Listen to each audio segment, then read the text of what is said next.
এই মুহূর্তে আমার হাতে যে স্মার্টফোনটি দেখতে পাচ্ছেন এটা হচ্ছে পুরোপুরি দেখতে আইফোন 11-এর মতো হলেও এটার মডেলটা হচ্ছে স্যামসাং A03।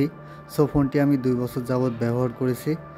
আজকে আপনাদের সঙ্গে শেয়ার করব ফোনটার বিভিন্ন খুঁটিনাটি বিষয়। আসলে ফোনটা মূলত কেমন, প্রাইস কীরকম, এটা আসলে কি এই টাকা দিয়ে কেনা ঠিক হবে কি না, এই বিষয়ে আলোচনা করব। সো চলুন পুরো ভিডিও জুড়ে সঙ্গে থাকুন।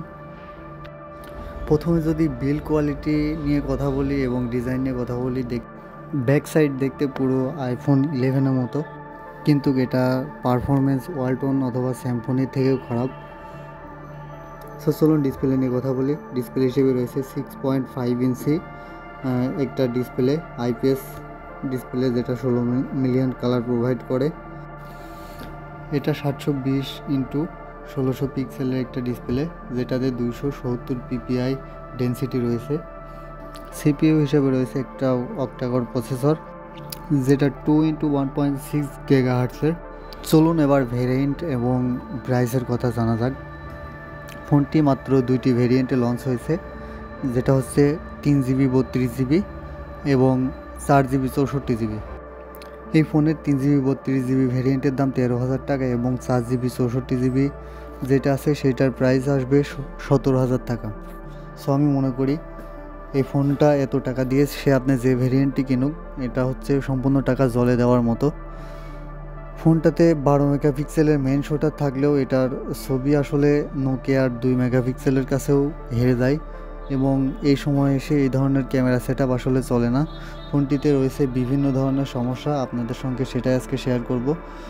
ফোনটার যদি ব্যাটারি হেলথের কথা বলতে যাই তাহলে 5000 mAh ব্যাটারি রয়েছে, এটা যথেষ্ট ভালো একটা দিক। কিন্তু ফোনটাতে মাঝে মাঝে কিছু বাগ দেখা যায়, ল্যাগ করে, যেটা আসলে কখনোই আপনি চাইবেন না যে একটা নতুন ফোন 17,000 টাকা কিংবা 13,000 টাকা দিয়ে কিনে এই ধরনের ঝামেলা ফেস করতে।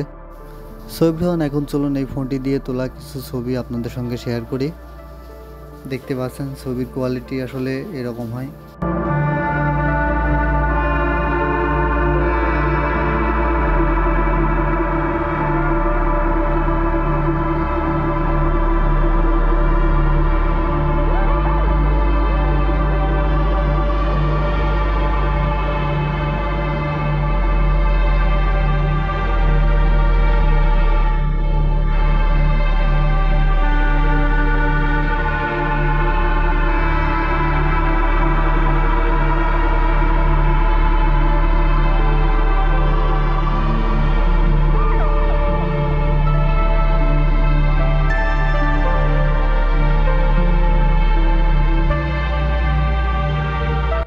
আর ফোনটার যে মেইন সমস্যা দেখতে পাচ্ছেন, ফোনটা আমি আসলে কাজ করার চেষ্টা করছি, টাচে কাজ করছে না। এটা ফোনটার কমন প্রবলেম। আমি ভাবছিলাম হয়তো আমার ফোনটাতে এইরকম, কিন্তু না। অফিসিয়াল কাজের জন্য যে 22টা ইউনিট এখানে আমরা ক্রয় করেছিলাম, প্রত্যেকটা ফোনের একই প্রবলেম, যে মাঝে মধ্যেই ফোনটা আসলে অটোমেটিকলি টাচে কাজ করে না।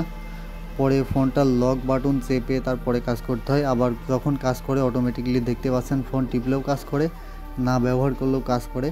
এটা আসলে ফোনটার মেইন ইস্যু। সো আমি আপনাদেরকে অবশ্যই সাজেস্ট করব আপনারা A03 এই ফোনটা কেউ পারচেস করবেন না এই সময় এসে 13-14 হাজার টাকা দিয়ে। আর সবাই ভালো থাকবেন। ভিডিও এই অবধি। খোদা হাফেজ।